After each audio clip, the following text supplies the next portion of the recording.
Hello everyone, welcome to academic solution. তো আশা করছি তোমরা সবাই অনেক বেশি ভালো আছো। তো আজকের এই ভিডিওতে আমরা মূলত আলাপ করব তোমরা যারা অষ্টম শ্রেণীর শিক্ষার্থী আছো, তোমাদের যে বার্ষিক পরীক্ষাটা হবে সেই বার্ষিক পরীক্ষায় তোমাদের বাংলা বিষয়ে যে নৈবিত্তিক এবং যে রচনামূলক যে কোশ্চেনটা থাকবে সেই কোশ্চেনটার আজকে আমরা সলভ দেবো। তো তোমরা যারা নতুন আছো এবং এখন যে চ্যানেলটিকে সাবস্ক্রাইব করে দ্রুত সাবস্ক্রাইব করে নাও। তো তোমরা জানো তোমাদের 15টা এমসিকিউ কোশ্চেন এবং তোমাদের 10টা এক কথায় উত্তর থাকবে। তো সেই কোশ্চেনগুলোর সমাধান কীভাবে হবে দেখো। তো তোমাদের প্রথম কোশ্চেনটা কি আছে যে ফুসফুস থেকে নির্গত বায়ু প্রবাহের মাত্রা অপেক্ষাকৃত কম হলে তাকে কি বলে, সেটাকে কি বলা হয়? অল্প প্রাণ ধ্বনি। এটা হচ্ছে উত্তর। এরপর 2 নম্বর কোশ্চেন কি আছে, অসংখ্য শব্দের প্রমিত উচ্চারণ কোনটি?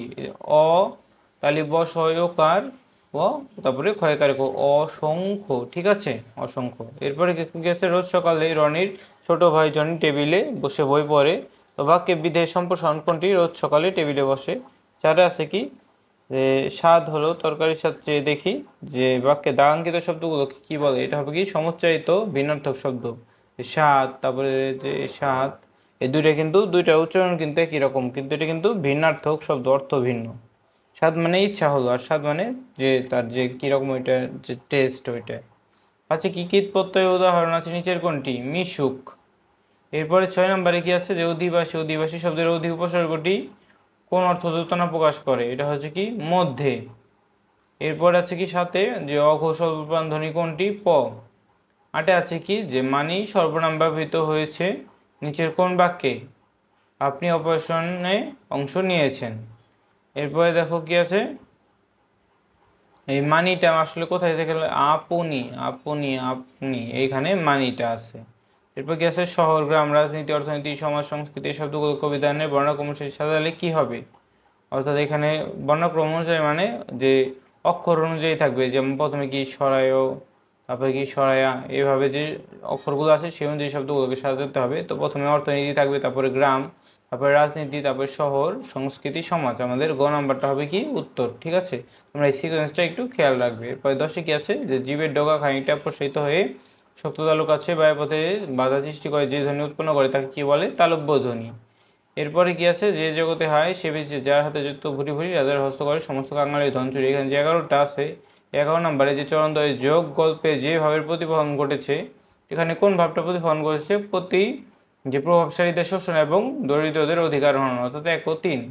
12তে কি আছে যে ঘোড়ার দেখাশোনা করে যে কোথায় তাকে কি বলে? সহিস। এর পরবর্তী কোশ্চেনটা দেখো কি আছে, সেদিন ছায়া এসো যদি কঠিন কুড়ালে তবু তোমার আমি হাতছানি দেব বারে বারে, ফল দেব ফুল দেব, দেব আমি পাখিটুকু জন, একই মাটিতে পুষ্ট তোমাদের আপনার জন। তো এই কবিতাংশে একদিন ভোরবেলা গল্পে যে দিকটি প্রতিফলিত হয়েছে, কোন দিকটা প্রতিফলিত হয়েছে দেখো এখানে? বৃক্ষের অবদান, বৃক্ষের নিধনের কুফল, নাকি বৃক্ষরোপণের আহ্বান? এখানে যে বৃক্ষের যে অবদান এবং যে বৃক্ষরোপণের যে আহ্বান, এই দুইটা প্রকাশিত হয়েছে। তার মানে 1 ও 3 হচ্ছে আমাদের উত্তর। এর পরবর্তীতে আছে যে তোমার যেখানে সাত চলে যাও, এই বাক্যের এই যে এরপরে কি বাংলার পাড়ে রয়ে যাবে কবির জীবনানন্দ দাশের ইচ্ছার কারণ কি? স্বদেশ প্রীতির কারণে। 15তে কি আছে যে দেখো ভজলে মানুষ পাবি রে তুই অমূল্য সুধন, মানুষ ধর মানুষ ভস ওরে পাগল মন। এইখানে যে চরণদ্বয় সাম্যভাবিক কবিতার যে দিকটি প্রতিফলিত হয়েছে সাম্যবাদ এবং মানবতাবাদ। ঠিক আছে, আমাদের উত্তর হবে কি 1 ও 2।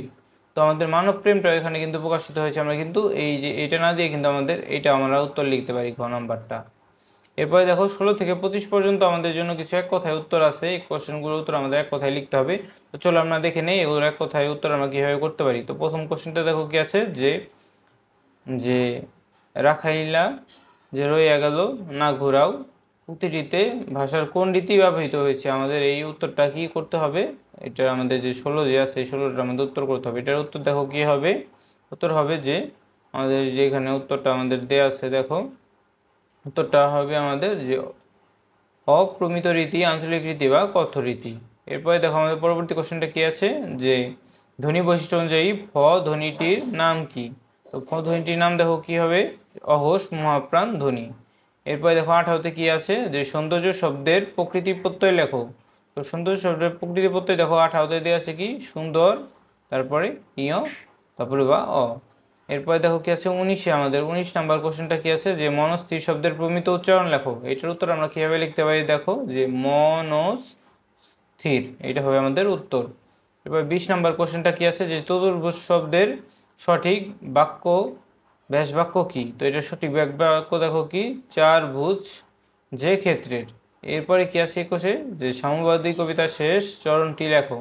শেষ চরণটা কি? এই হৃদয়ের চেয়ে বড় কোনো মন্দির কাবা নাই। এরপরে কি আছে 22-এ, যে পণ্ডশ্রম যে কবিতার প্রতি স্তবকের কোন চরণ শেষে মিল রয়েছে? তো এটার উত্তর কি হবে? দ্বিতীয় ও চতুর্থ চরণ শেষে। এর পরবর্তী কোশ্চেনটা 23 নম্বরের কোশ্চেনটা কি আছে, যে কে কোথায় আছেন মুক্তিরা ফাঁড়ি আক্রমণ করেছে অপারেশন কদমতলী গল্পে কথাটি কে বলেছে? তো এটা কে বলেছে? চন্দন বলেছে। 23 নম্বরে উত্তরটা হবে কি? চন্দন। এরপরে 24-এ কোশ্চেন কি আছে, যে জহির রায়হানের বিখ্যাত চলচ্চিত্রটির নাম কি? জীবন থেকে নেয়া, এটা হবে উত্তর। এর পরবর্তী কোশ্চেন হচ্ছে হুমায়ুন আজাদের লেখা যে বাংলা সাহিত্যের পরিচিতিমূলক বইটির নাম কি? এটার উত্তর কি হবে? দেখো যে লাল নীল দীপাবলি, এটা হবে কি আমাদের উত্তর। তো দেখো আমরা তোমাদের কিন্তু নৈবিত্তিক প্রশ্ন এবং যে এক কথায় যে প্রশ্নগুলো আছে যে 16 থেকে 25 পর্যন্ত এগুলো উত্তর দেখিয়েছি। তো আগামী ক্লাসে আমরা কি করব, তোমাদের যে রচনামূলক প্রশ্ন আছে, তারপরে যে সংক্ষিপ্ত প্রশ্ন, দৃশ্যপটবিহীন এবং দৃশ্যপট নির্ভর এই কোশ্চেনগুলোর আমরা উত্তর দেওয়ার চেষ্টা করব। তো আজকে এই ভিডিওটি যদি ভালো লেগে থাকে তাহলে অবশ্যই ভিডিওতে লাইক এবং চ্যানেলটিকে সাবস্ক্রাইব করতে ভুলবে না। তো সবাইকে ধন্যবাদ জানিয়ে সেখানেই শেষ করব।